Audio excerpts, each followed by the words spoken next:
کہاں سے نجات پائے گی؟ تو بھائیو توبہ کرنی ہے، توبہ کرنی ہے۔ خاص طور پر لوگوں کے حقوق کے بارے میں بہت حساس معاملہ ہے آخرت کا۔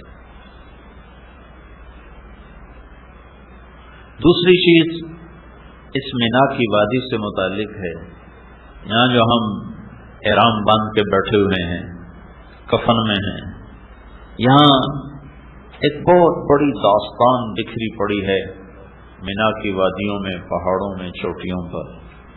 یہاں ابراہیم علیہ السلام اور اسماعیل علیہ السلام نے ایک داستان اپنے خون سے لکھی تھی، جو ہر آنے والے مرد عورت سے مطالبہ ہے کہ آج کے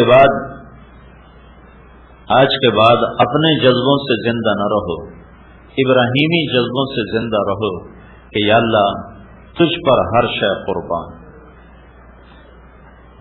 ہر شے تیری، تجھ پر قربان۔ یہ جذبہ اللہ مانگ رہا ہے، جذبات کی قربانی، احساسات کی قربانی اور اپنے مال و متاع کی قربانی۔ 84 سال عمر تھی ابراہیم علیہ السلام کی جب اللہ نے بیٹا دیا، 84 برس کی عمر۔ 60-65 سال گزر گئے، دعا مانگتے یا اللہ بیٹا دے، یا اللہ بیٹا دے، یا اللہ بیٹا دے۔ اور فلسطین سرسبز زیتون، امرود، انگور کے باغات میں اللہ تعالیٰ نے رکھا ہوا ہے، بیٹا ملا۔ 2 ہفتے نہیں گزرے تھے کہ اللہ نے کہا نظروں سے دور کر، کہاں لے جاؤں یا اللہ؟ کا جہاں ہم کہیں۔ کہ مجھے کیا پتہ تو کہاں کہے گا؟ تو اللہ تعالیٰ نے فرمایا جبریل تمہاری راہبری کرے۔ تو جبریل انسانی شکل میں ایک اونٹ پر سوار ہو کر اور سارا، ہاجرہ اور اسماعیل اور ابراہیم علیہ السلام یہ دوسرے اونٹ پر ساتھ چلے، اور جبریل آپ کو لے کر مکہ پہنچے۔ چاروں طرف کالے پہاڑ، جبل ابی قبیس، صفا، مروہ، جبل عمر، جو اب جبل میں پتہ نہیں اس کو کیا نام تھا۔ تو یہ چاروں پہاڑوں کے اندر بیت اللہ ایک ٹیلہ تھا۔ جب یہاں پہنچے تو جبریل نے کہا یہاں اپنی بیوی اور بچے کو چھوڑ کے آؤ، واپس چلے جاؤ۔ تو ابراہیم علیہ السلام جیسی ہستی جنہوں نے آگ میں گرتے ہوئے اف نہ کی، جب یہ بات سنی تو ان کو ایک دم حیران ہو کر فرمایا یہاں کیسے چھوڑ دوں، یہاں تو نہ پانی نہ سایہ۔ تو جبریل نے کہا آپ کے اللہ کی یہی منشا ہے، یہاں چھوڑ دو۔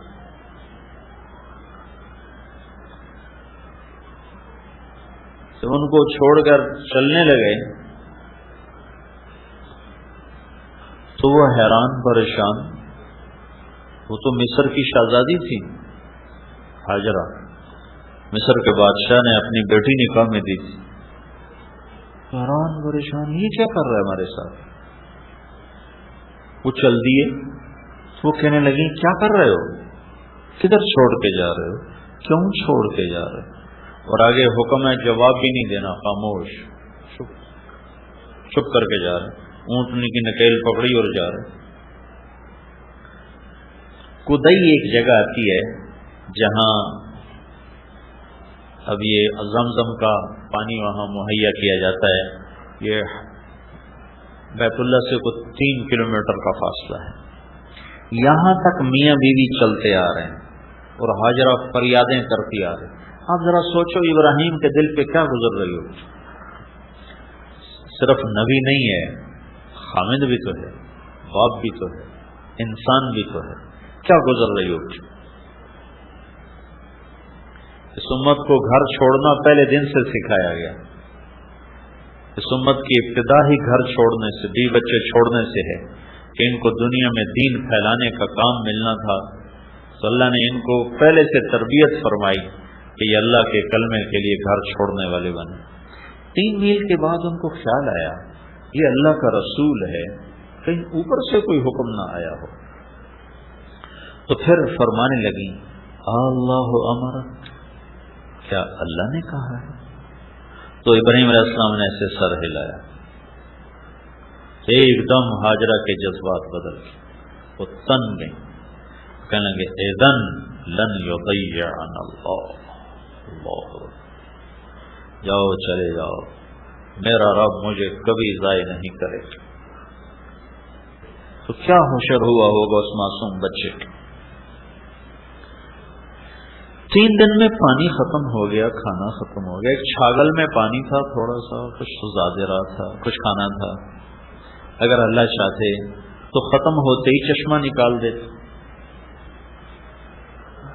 اللہ کی کیا حکمت ہے کہ اسماعیل کی چیخیں ہیں اور وہ ایڑیاں رگڑ رہا ہے، اور ماں بے قرار ماہی بے آب کی طرح تڑپتی ہے، ہائے میں کیا کروں، ہائے میں کیا کروں۔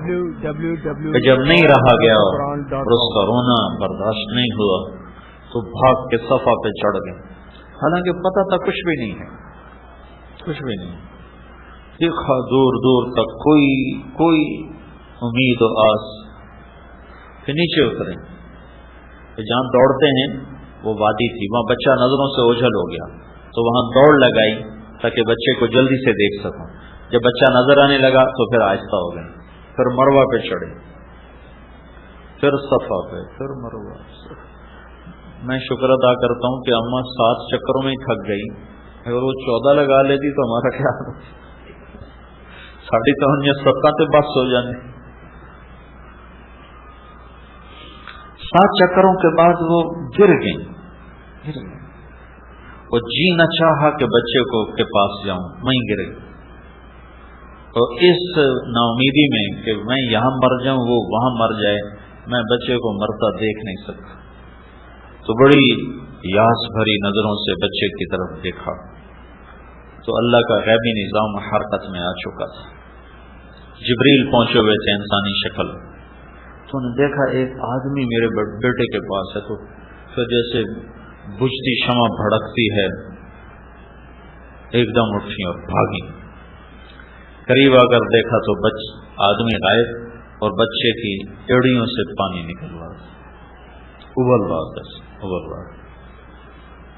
اب تو بڑے سائنسی ٹیکنالوجی بہت چیزیں ایجاد ہو گئیں، تو مجھے یہ زمزم کے کنویں پر جو انجینئر تھے انہوں نے مجھے بتایا کہ اس کے سورس کو معلوم کرنے کی کوشش کی گئی، جیولوجسٹ بلائے ساری دنیا سے، طائف تک زمین کو چھانا کہ شاید یہ زمزم کا پانی یہ کنیکٹ ہے کسی پانی کے ذخیرے سے اور وہاں سے پانی آتا ہے، لیکن کہیں بھی اس کا کوئی کنیکشن کوئی نہیں۔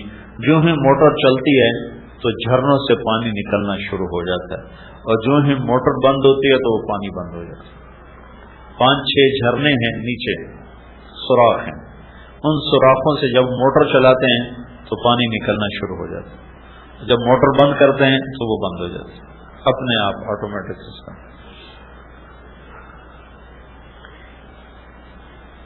1 سال گزر گیا تو اللہ تعالیٰ نے ملنے کی اجازت دی۔ اب ملنے کی اجازت بھی سنو کیسی اجازت، پورا سال جو حضرت ہاجرہ نے دن گنے، گھڑیاں گنی، کب آئے گا کب آئے گا، نہ ہی آتا تو اچھا تھا، آیا تو کس حال کا آیا کہ جب سواری کو بٹھایا اور ہاجرہ لپک کے گئیں اور اندر آنے کو عرض کیا تو فرمایا ہاجرہ اترنے کا حکم نہیں ہے، ہوئے بس سواری پر بیٹھے بیٹھے ملنا ہے، اترنے کا حکم نہیں۔ تو ہاجرہ کے صبر کے آنسو چھلک پڑے کہ اچھا میں اللہ کے امر پر راضی ہوں، مجھے اجازت ہے آپ کا منہ ہاتھ دھو دوں، آپ مٹی مٹی ہیں، آپ کے پاؤں دھو دوں، سر دھو دوں، اجازت؟ کہاں اجازت؟ اونٹنی پر بیٹھے بیٹھے بیوی نے خامد کی خدمت کی۔ عورت کی سب سے بڑی متاع خامد ہوتا ہے، اور خامد ابراہیم جیسا ہو تو اس کی جدائی کیسی ہوگی؟ بچے کو گود میں لیا، بوسہ دیا، اور جب وہ بھاگنے لگا، دوڑنے لگا، اچھلنے لگا تو حکم ہو گیا جاؤ اور جا کے ذبح کر۔ یا آئے تھے ایک دفعہ ملنے یا اب آ رہے ہیں ذبح کرنے. کس عمر میں؟ 94 سال کی عمر. 92 سے 94 سال کی عمر تھی. 92 سال کا بندہ تو مرغی نہیں ذبح کر سکتا. اسے کہا جا رہا جا کے بچے کو ذبح کر.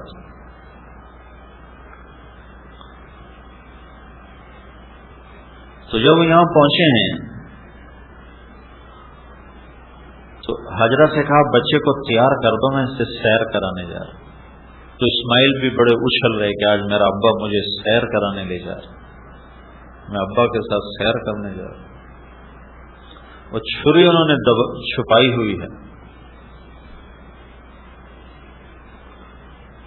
لے کر نکلے ہیں تو پیچھے شیطان آ گیا حاجرہ کے پاس. تجھے خبر ہے کہاں لے کے گیا؟ سیر کرانے کا. نہیں، ذبح کرنے جا رہا ہے. تو انہوں نے فرمایا وہ اللہ کا نبی ہے، وہ ایسا نہیں کر سکتا. تو شیطان نے کہا اللہ نے تو کہا ہے کہ ذبح کرو. تو حاجرہ نے کہا پھر تو شیطان ہوگا جو اللہ کے حکم کو روکتا ہے، دفع ہو جا میری نظروں سے. تو ابراہیم علیہ السلام پتہ نہیں کہاں سے چلے، کس طرف سے مینا میں داخل ہوئے. پہلے شیطان کو جو ہم کنکری مارتے ہیں، یہاں شیطان اسماعیل کو نظر آئے اور ایسے اشارہ کیا، مجھے دیکھو ایسے اشارہ، ہاتھ کا اشارہ گردن پہ ایسے کیا، یہ تجھے ذبح کرے گا، یہ اشارہ کیا. تو انہوں نے اپنے ابا کو بتایا کہ ایک آدمی مجھے ایسے ایسے کر رہا ہے. تو ابراہیم علیہ السلام نے اس کو 7 پتھر مارے تو وہ زمین میں دھنس گیا. تو آگے چلے تو تھوڑی دور گئے تو پھر ظاہر ہو گیا. پھر اسماعیل کو ایسے ایسے کیا. پھر انہوں نے اپنے ابا کو بتایا تو انہوں نے پھر اس کو 7 پتھر مارے تو پھر زمین میں دھنس گیا. پھر آگے چلے کسی جگہ وہ سامنے آیا. پھر انہوں نے کہا ابا مجھے ایسے کر رہا ہے. تو انہوں نے پھر پتھر مارے، وہ پھر دھنس گیا، پھر نہیں آیا. پھر وہاں سے یوں مڑے، دائیں طرف پہاڑ ہوتا تھا، چند سال پہلے تک وہ پہاڑ موجود تھا، اب انہوں نے ہٹا کے اللہ ان کو جزائے خیر دے. آل سعود کی بڑی خدمات ہیں حجاج کرام کے لیے. تو انہوں نے اس پہاڑ کے ساتھ ایک وادی تھی، اس وادی میں اس کو گھاٹی تھی، اس میں بچے کو لے گئے. اور قرآن یوں کہتا ہے یا بنی انی ارا فی المنام انی اذبحک فانظر ماذا تری. میرے بیٹے مجھے اشارہ مل چکا ہے تیرے ذبح کرنے کا، تو کیا کہتا؟ ذبح کرنے کا. کیا ماں تھی جس نے 7-8 برس کے بچے کی ایسی تربیت کی کہ وہ کہنے لگے یا ابا تفعل، ابا فوراً جلدی کرو. یا ابت ایک لفظ بتاتا ہے کہ اسماعیل پر ذرا خوف نہیں آیا. افعل کا لفظ بتاتا ہے کہ خوشی سے کہو ستجدنی انشاء اللہ من الصابرین. اپنا دعویٰ نہیں کیا، دیکھو تواضع، دیکھو معصوم بچے کی کیا انشاءاللہ کہا. انشاءاللہ، انشاءاللہ ابا آپ دیکھو گے میں صبر والا ہوں. انشاءاللہ اللہ کو بیچ میں شامل کیا. تو ابراہیم علیہ السلام کہنے لگے بیٹا تجھے خبر ہے میں کیا کہہ رہا ہوں؟ تو بہت خوش بول رہا ہے. تو فرمایا مجھے خبر ہے آپ جو کچھ کہہ رہے ہیں، سودا بڑا سستا ہے، آپ کے بدلے میں اللہ مل جائے گا، اللہ آپ سے بہتر ہے. دنیا کے بدلے میں جنت مل جائے گی، جنت دنیا سے بہتر ہے. پھر بچے کا ذہن ماں کی طرف چلا. تو اسماعیل فرمانے لگے ہاں مجھے اپنی ماں کا خیال آ رہا ہے، اسے بہت دکھ ہوگا میرے مرنے کا. تو آپ ایسا کریں ابا، میں آپ کو اپنا کرتا اتار کے دیتا ہوں، یہ آپ میری نشانی رکھ لیں اور میری ماں کو جا کے دے دیں. جب وہ مجھے یاد کیا کرے گی تو میرا کرتا دیکھ لیا کرے گی، اور آپ اپنے کرتے میں مجھے کفن دے کر ادھر ہی دفن کر دینا. مجھے مکے نہ لے جانا، وہاں نہ لے جانا، ادھر ہی دفن کر دینا. اور یہ معصوم بچہ اپنے باپ کو نصیحت کر رہا ہے، میرے ہاتھ پاؤں باندھو، کہیں میرا پاؤں تجھے لگ نہ جائے.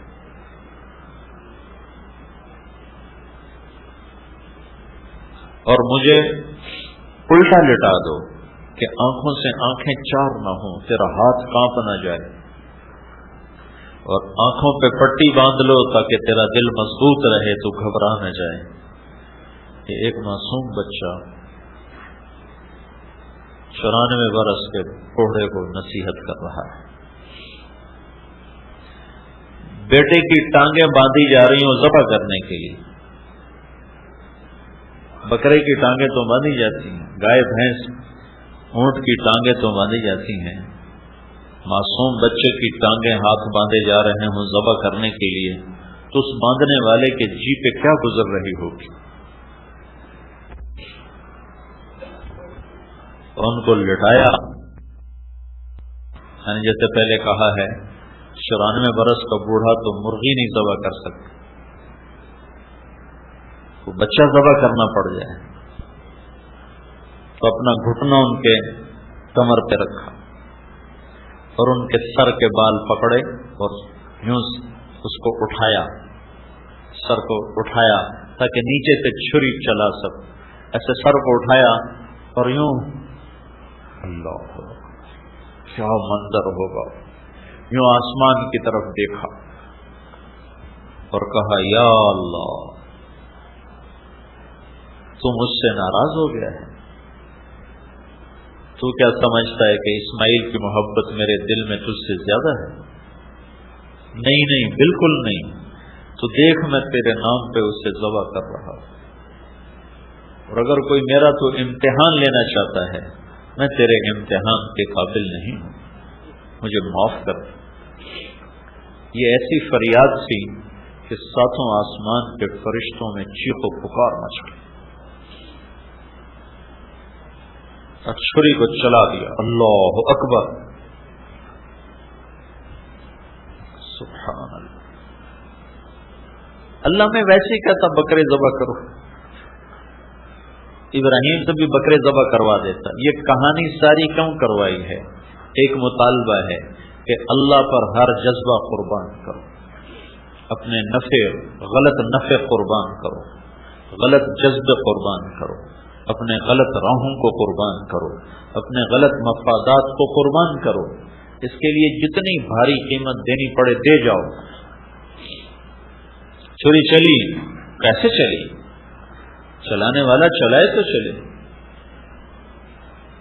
نہ گردن کے نیچے کوئی لوہا آیا، نہ چھری موم بنی، نہ چھری نشان بھی نہ ڈال سکی۔ ایک دفعہ چلائے، دوسری دفعہ چلائے، تیسری دفعہ چلائے، نہیں چلی، پھر اٹھے اور جا کر اس کو تیز کر رہے ہیں۔ کیا کہانی ہے، کیا داستان ہے، چھری تیز کر رہے ہیں۔ پھر جب اٹھ کے واپس آئے تو اللہ تعالیٰ نے کہا جبریل میرا خلیل جوش میں،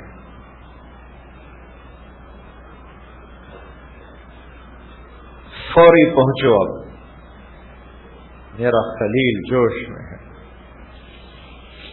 فوری پہنچو۔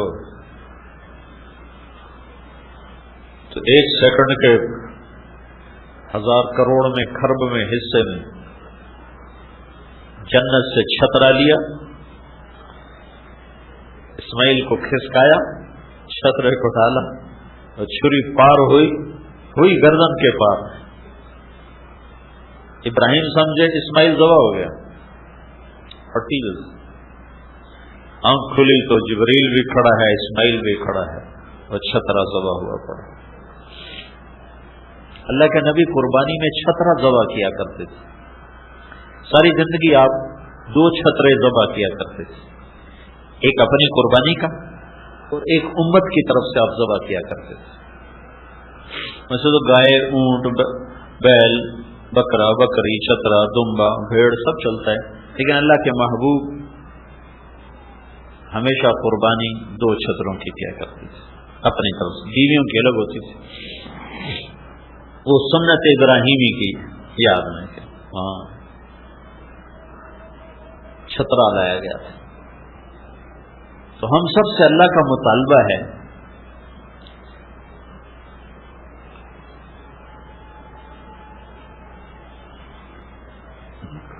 کہ اب جب ہم اس میدان میں آ گئے ہیں تو اب اپنی چاہتیں چھوڑ دیں،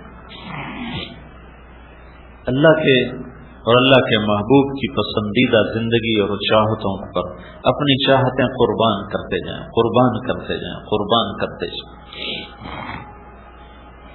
یہ حج کی روح ہے، روح حج۔ ایک ہے حج کے ظاہری اعمال، کل میں نے بتائے تھے، آج پھر آ کر میں بتا دوں گا۔ وہ اتنا مشکل نہیں، آسان ہے، اور اگر کوئی کمی بیشی ہو جائے تو اس کا یہ دم ہے، بکرا دے دیا جائے، وہ اس کی کمی پوری ہو جائے گی۔ لیکن ایک حاجی توبہ نہیں کرتا تو اس کی تو کوئی تلافی۔ ایک حاجی مینا میں آ کر اپنے جذبے نہیں بدلتا تو اس کی کوئی تلافی۔ جذبے بدل، دنیا کے لیے نہیں جینا، اللہ کے لیے جینا ہے، بیوی بچوں کے لیے نہیں جینا، اللہ کے لیے جینا ہے، اپنی ذات کے لیے نہیں جینا، اللہ کے لیے جینا ہے۔ اللہ کو پانے کا سفر ہے زندگی، اللہ کو ڈھونڈنے کا سفر ہے زندگی، اللہ تک مل جانے کا سفر ہے زندگی، باقی تو راستے کی چیزیں۔ عبد الرحمن الناصر اسپین پہ 50 برس حکومت کی، کہنے لگا ایک دفعہ اپنی زندگی کے خوشی کے دن گنے تو 50 سال میں صرف 14 دن خوشی کے گزرے۔ اللہ کو چھوڑ کر جس چیز کو بھی لوگ موضوع بنائیں گے تو دکھوں کا شکار ہو جائے۔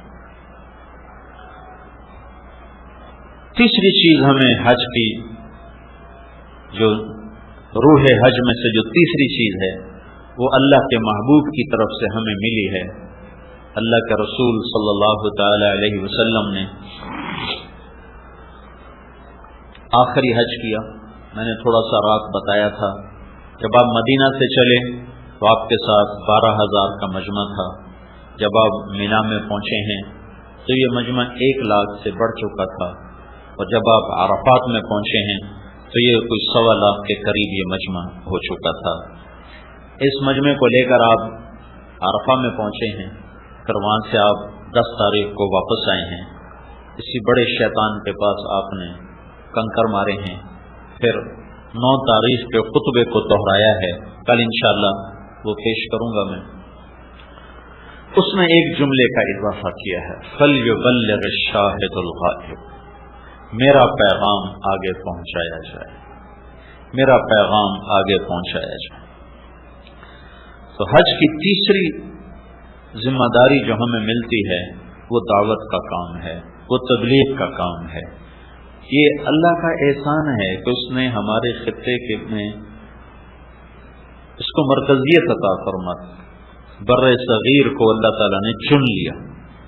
ساری دنیا کے انسانوں تک یہاں سے لوگ پہنچ رہے ہیں، اور دنیا سے لوگ یہاں آ کر اس محنت کو سیکھ رہے ہیں، اور ان صحابہ اور تابعین تبع تابعین پہلے 300 سال کو چھوڑ کر پچھلے 1100 سال میں ایسی محنت وجود میں نہیں آئی،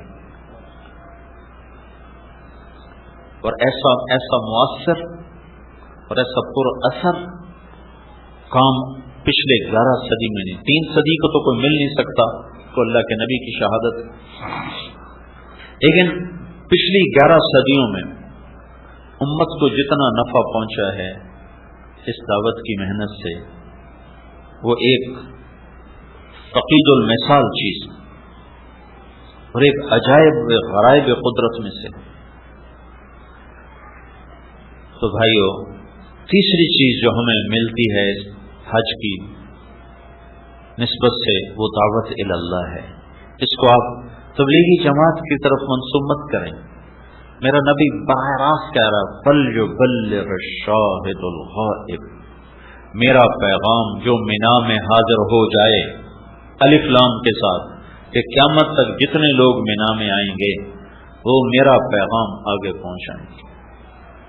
تو اس کو واپس جا کر مینج کریں کہ کچھ وقت ہم اس دعوت کے مبارک کام کے لیے نکالیں، اپنے دنیا کے کاموں کو تو ہم وقت دے ہی رہے ہیں، اس میں داخل کریں، اضافہ کریں اس مبارک محنت کا، اس مبارک کام کا جس سے اوروں تک دین پہنچے، اوروں تک کلمہ پہنچے۔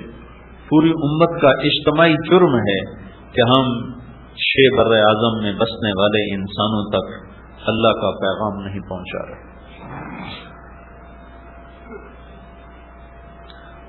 اور اس امت میں ہندوستان کے ایک بہت بڑے بزرگ ہیں مولانا کلیم صدیقی صاحب، وہ وہاں غیر مسلموں میں دعوت کا کام کر رہے ہیں اور لاکھوں کی تعداد میں لوگ اسلام میں داخل ہو چکے۔ پرسوں مجھے ملنے آئے ہوئے تھے تو ان کے ساتھ انہوں نے ایک آدمی کا تعارف کروایا کہ اس کا نام تھا بلدیر سنگھ۔ یہ بابری مسجد کو جنہوں نے گرایا تھا اس کی قیادت کرنے والا یہ شخص تھا، اور اب اس کا نام عامر ہے۔ تو بابری مسجد پر پہلی کدال چلانے والا وہ شخص تھا جو پرسوں وہاں بلڈنگ میں آیا ہوا تھا۔ اب اس میں ماشاءاللہ اتنی بڑی داڑھی تھی، اتنا بڑا اس کا محراب، تو پہلی کدال اس نے چلائی۔ لیکن وہ اللہ کا نظام ایسا چلا کہ وہ اس دعوت کی محنت میں آیا لپیٹ میں، اور اللہ نے اس کو کلمہ نصیب فرما دیا۔ تو اس نے یہ منت مانی تھی کہ میں 100 مسجدیں جو ویران ہیں میں وہ آباد کرواؤں گا، جو ہندوؤں کے قبضے میں ہیں، سکھوں کے قبضے میں ہیں۔ تو اس نے بتایا کہ میں 77 مسجدیں آباد کروا چکا ہوں، 37 باقی، 27 باقی، 77 مسجدیں آباد کروا چکا۔ تو وہ انہوں نے بتایا کہ ایک وہاں پنجاب میں ایک بہت بڑا گھرانہ تھا، اس کی ایک بچی پڑوس میں جاتی تھی کھیلنے کے لیے۔ وہ گھرانہ تھا تبلیغ والوں کا، مسلمان تھے۔ وہ انہوں نے اس بچی کو دعوت دیتے رہے، وہ مسلمان ہوتی، مسلمان ہوئی تو سال 2 سال تو چھپا رہا، پھر پتہ چل گیا۔ تو جب انہیں پتہ چلا تو انہوں نے اس کو سمجھایا کہ ہم بڑے لوگ ہیں، ہماری بڑی بدنامی ہوگی اگر تم نے اپنا دھرم چھوڑ دیا۔ تو اس نے کہا پتا جی اب میں دھرم نہیں چھوڑوں گی۔ تو باپ اور چچا نے بیٹی کو قتل کرنے کا منصوبہ بنایا اور اس کو وہ لے کر گئے۔ وہ پہلے سے انہوں نے اپنے ملازموں سے گڑھا کھدوا دیا۔ تو باپ اور بیٹا چاچا دونوں اس بچی کو لے کر گئے۔ اس بچی نے اپنا نام رکھا تھا حرا۔ اس نے اللہ کے نبی کی سیرت سنی نا اس گھر میں کہ اللہ کے نبی غار حرا میں گئے، تو اس نے اپنا نام حرا رکھا ہوا تھا۔ تو جب وہاں کے انہوں نے بچی کو دھکا دیا اس نے، اور اس کو پیٹرول چھڑکا اور اس کو آگ لگایا۔ تو اس کے چاچا نے کہا تو ہمیں مسلموں کی دوزخ سے ڈراتی ہے، ہم تجھے دنیا میں دوزخ کا مزہ چکھاتے ہیں۔ تو جب اس بچی کو آگ لگ رہی تھی تو وہ کہہ رہی تھی چچا مسلمان ہو جائے، چچا مسلمان ہو جائے، پتا جی مسلمان ہو جاؤ، دوزخ کی آگ سے بچ۔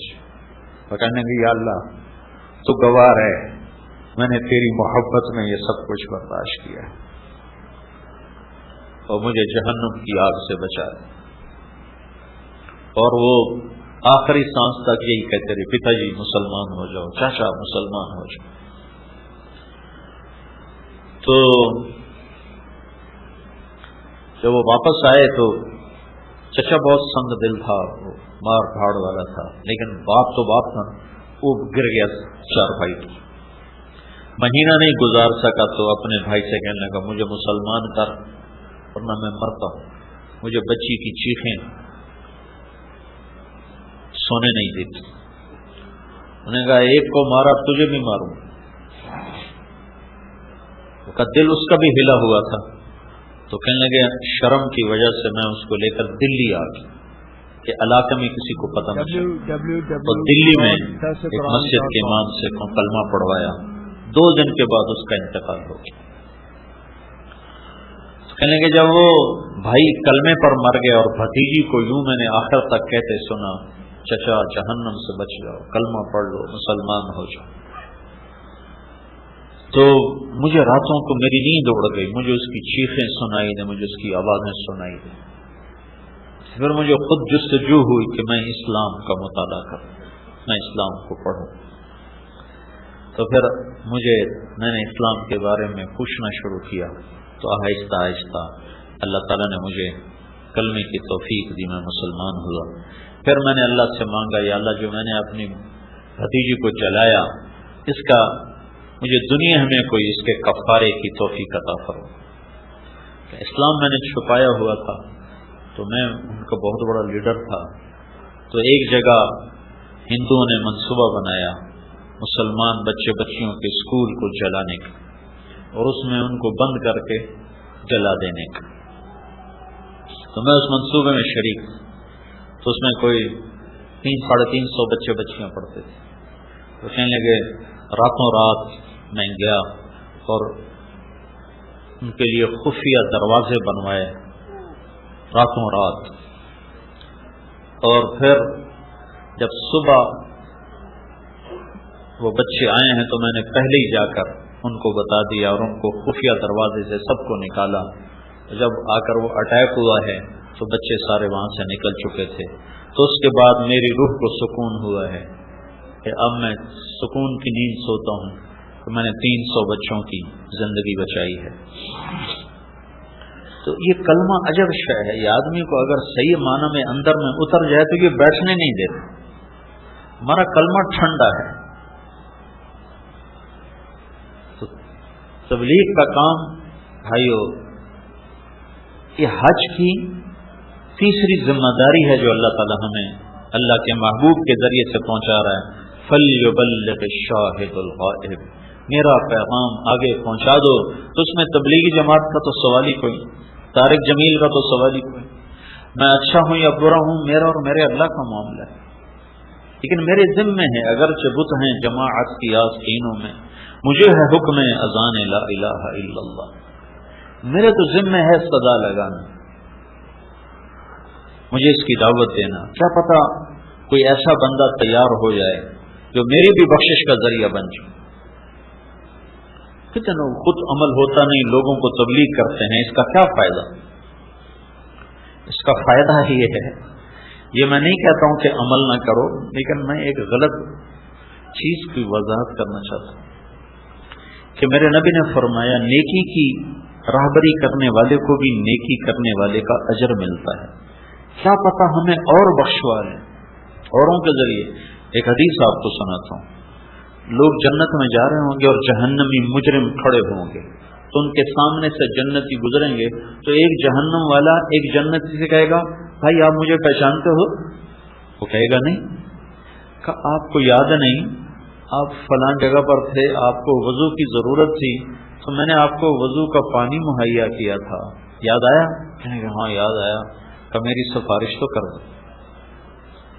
تو وہ کہے گا یا اللہ تیرے اس بندے نے اپنا ایک احسان مجھے یاد دلایا ہے، تو مہربانی فرما دے، اس کو بھی معاف کر دے. تو اللہ تعالیٰ فرمائیں گے چلو تیری وجہ سے اس کو بھی معاف کر دو. میں اپنی ذات میں کھوٹا مسلمان ہوں، لیکن میری دعوت سے ایک سچا مسلمان تیار ہو جاتا ہے اور وہ جنت میں جا رہا ہوتا ہے. تو اگر پانی وضو کے پانی دینے پر سفارش ہو سکتی ہے تو سیدھا راستہ دکھانے پر تو بہت بڑی امید ہے سفارش. ہاں کاروبار نہ ہو، یہ جو منع کی ایک آدمی دین کو کاروبار بنا لیتا ہے اور وہ اس سے اپنی دنیا بنانے کے چکر میں ہے، اس کا معاملہ اور ہے. ایک آدمی دین کو کاروبار نہیں بنا رہا، وہ دعوت کا کام کر رہا ہے، لیکن گناہگار بھی ہے، کمزور بھی ہے، غلط بھی ہو جاتا ہے، ٹھیک بھی کر لیتا ہے، اس کا معاملہ اور ہے. تو بھائیو یہ 3 باتیں ہیں جو ہم نے اللہ سے مانگنی ہیں. ایک ہم نے توبہ کرنی ہے، اس کی نیت کرنا ہے سارے بھائی. ایک ہم نے اپنے جذبات اور احساسات کو آج کے بعد اللہ اس کے رسول پہ قربان کرنا ہے. جو وہ چاہتے ہیں وہ کرنا ہے، جو نہیں چاہتے وہ چھوڑ دینا ہے. اور ایک ہم نے دعوت کا کام یہاں سے لے کر اسی وادی میں میرے نبی نے 10 تاریخ کو بھی بیان کیا، 11 تاریخ کو بھی بیان کیا، اور اس میں فرمایا فَلْيُبَلِّغِ الشَّاهِدُ الْغَائِبُ، میری بات آگے پہنچا، میری بات آگے پہنچا. یہ تبلیغ کا کام نقل و حرکت میں تھا تو لوگ آج جنید جمشید حج وہ ایک دفعہ یہ اور میں دونوں جا رہے تھے، تو ہم وہ اس وقت سامنے ایک بلڈنگ تھی بن داؤد کے سامنے بڑی ساری، تو اس کے اوپر وہ جے جے لگا ہوا تھا، جے جے. تو یہ وہ دور سے ہم دیکھتے آ رہے تھے. یہ مجھ سے کہنے لگا مولوی صاحب میرے نام لگا کرتے تھے کلب کے سامنے یا کسی شراب خانے کے سامنے کہ آج فلاں جگہ پر اس کا کانسرٹ ہے، فلاں جگہ پر اس کا گانا ہے اور اس کا پروگرام ہے. یہ تبلیغ کی برکتیں ہیں کہ آج میرا نام مکے میں لہرا رہا ہے اور میں حج کی نسبت کے ساتھ اللہ پاک کے در پر آ رہا ہوں. تو اس تبلیغ کے کام کی کتنی خیرات و برکات. تو یہ میں آپ سب سے گزارش کروں گا دیانتاً کہ آپ تبلیغ میں وقت دیں جہاں بھی آپ رہے. نیک صحبت بہت بڑا سبب ہے زندگیوں کے بدلنے کا. پہلے ایک دور تھا اہل اللہ کا، خانقاہی دور تھا، بڑی بڑی ہستیاں تھیں جن کی صحبت میں بیٹھ کر زندگیاں بدلتی تھیں. اب ایسے لوگ ناپید ہو گئے ہیں. تو اللہ نے ہمیں یہ ایک محنت عطا فرمائی ہے، ضرور اس میں وقت دیں، ضرور اس کی ترتیب بنائیں. ہر مہینے 3 دن جایا کریں، جس شہر میں رہتے ہیں اس کے مرکز میں جایا کریں. مہینے میں 3 دن جاتے رہیں تو انشاءاللہ آہستہ آہستہ آہستہ آہستہ آہستہ آہستہ ساری زندگی میں انقلاب آ جائے. تو بھائیو، میری ساری بات کا خلاصہ، ہم نے اپنی زبان کی حفاظت کرنی ہے، ہم نے کبیرہ گناہوں سے بچنا ہے، ہم نے لڑائی جھگڑے سے بچنا ہے، ہم نے توبہ کرنی ہے، ہم نے اپنے جذبوں کو اللہ رسول پہ قربان کرنا ہے، ہم نے دعوت کے کام کو کرنا ہے. تو کل انشاءاللہ یہاں سے ہم عرفہ پہنچیں گے. وہاں کا جو وقوف عرفہ ہے وہ زوال سے مغرب تک ہے، زوال سے مغرب تک. وہاں ظہر اثر کی 2 نمازیں ہیں اور پھر اس کے بعد انفرادی دعا ہے، ذکر ہے، تلاوت ہے، جو بھی کوئی کر سکے. عصر کے قریب، عصر کی نماز کے بعد میں گزشتہ ترتیب کے مطابق انشاءاللہ جو آپ کا خطبہ مبارک ہے اس کا ترجمہ کیا کرتا ہوں، پھر اجتماعی دعا ہو جاتی ہے، پھر اس کے بعد بسوں پر واپسی مزدلفہ کی ہو جاتی ہے. کوئی جلدی پہنچتا ہے، کوئی دیر سے پہنچتا ہے، تو وہاں مغرب عشاء پڑھنی ہے، پھر فجر پڑھنی ہے. فجر کے بعد کا وقوف ہے، 1 منٹ ہو، 10 منٹ ہو، 15 منٹ ہو، پھر مینا کی طرف واپسی ہو جاتی ہے. پھر اس کے بعد جا کر ہم نے رمی کرنی ہے، پھر قربانی ہے. تو قربانی کے نظام بنا ہوا ہے، جو اپنی رمی کر لے وہ اطلاع کر دے اپنے ذمہ دار کو کہ میری ہو گئی ہے، کنکریاں میں نے مارنی ہے، تو اس کی قربانی ہو جائے گی. اس کے بعد وہ سر منڈا دے، احرام کھول لے، کپڑے بدلے. پھر طواف زیارت رہ جاتا ہے، وہ 10 تاریخ کو نہیں کرنا چاہیے، 11 کو رات کے وقت کیا جائے تو زیادہ آسان ہے، ہلکا ہے. اور پھر 11 تاریخ کی رمی ہے تینوں شیطانوں کی. پہلے شیطان کو رمی کرنے کے بعد دعا مانگنی ہے، پھر دوسرے کو مارنے کے بعد دعا مانگنی ہے، تیسرے کے بعد دعا کوئی نہیں. 12 تاریخ کو بھی ایسے ہی ہے. جو 13 کو رہنا چاہیں تو وہ ٹھہریں اور 13 کو رمی کر کے بلڈنگ میں پہنچ جائیں. جو 12 کو نکلنا چاہیں تو فمن تعجل فی یومین فلا اثم علیہ، جو پہلے چلا جائے تو اس کے لیے بھی کوئی حرج نہیں، اللہ تعالیٰ نے خود فرما دیا. اور جو ٹھہر جائے تو اس کے لیے بھی کوئی نہیں ہے. اللہ کے نبی ٹھہرے تھے، جن کا فرض حج ہے ٹھہر جائیں تو بہتر ہے. جانا چاہیں تو صحابہ بھی نکل گئے تھے 12 کی رمی کرنے کے بعد.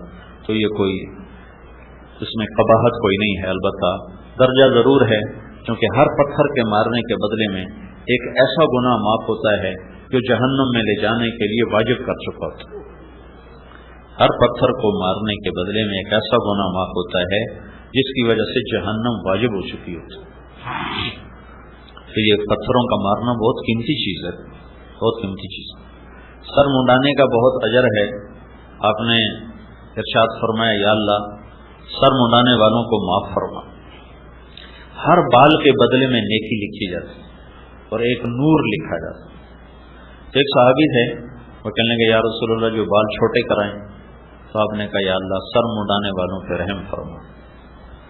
تو اس نے پھر کہا یا اللہ یا رسول اللہ جو چھوٹے کرائیں.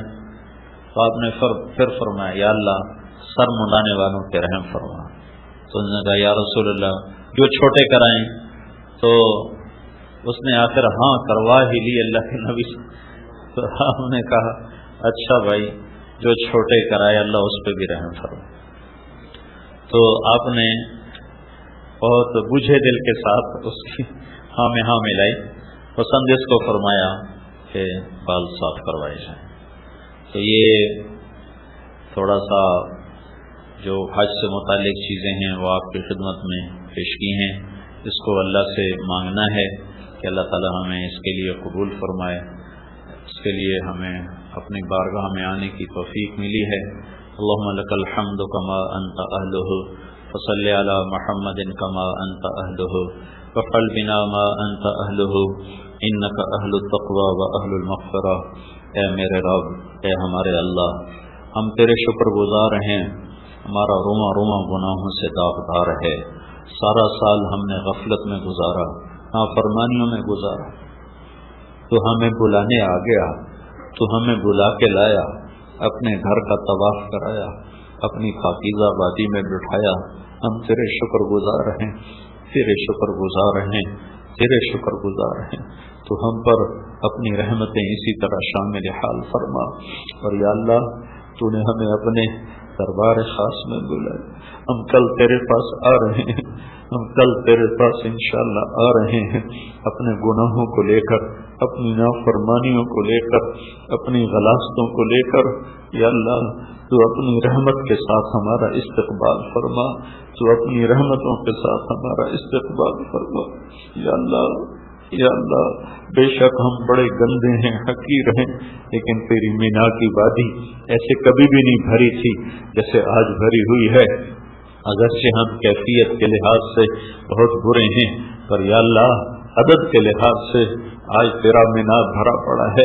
سڑکوں پہ لوگ سوئے ہوئے ہیں، پلوں کے نیچے لوگ سوئے ہوئے ہیں، معصوم بچوں کے ساتھ عورتیں پیدل چلتی آ رہی ہیں.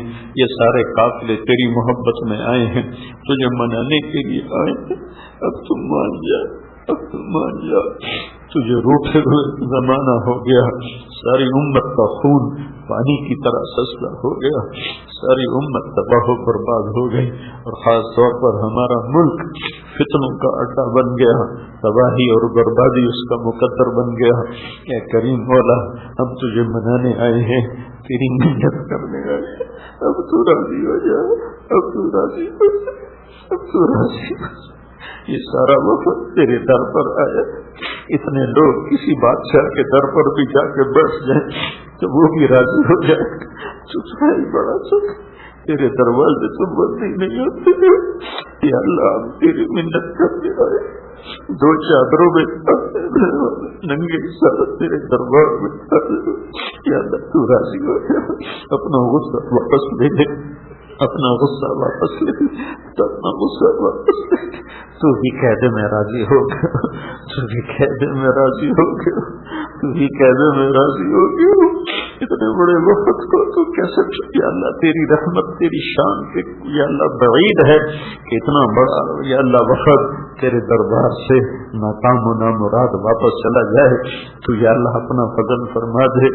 تیرے فرشتے اترے ہوئے ہیں، ہم ان فرشتوں کو بھی تیری بارگاہ میں سفارشی بناتے ہیں کہ ہم پہ نظر کرم ہو جائے، ہم پہ رحم ہو جائے.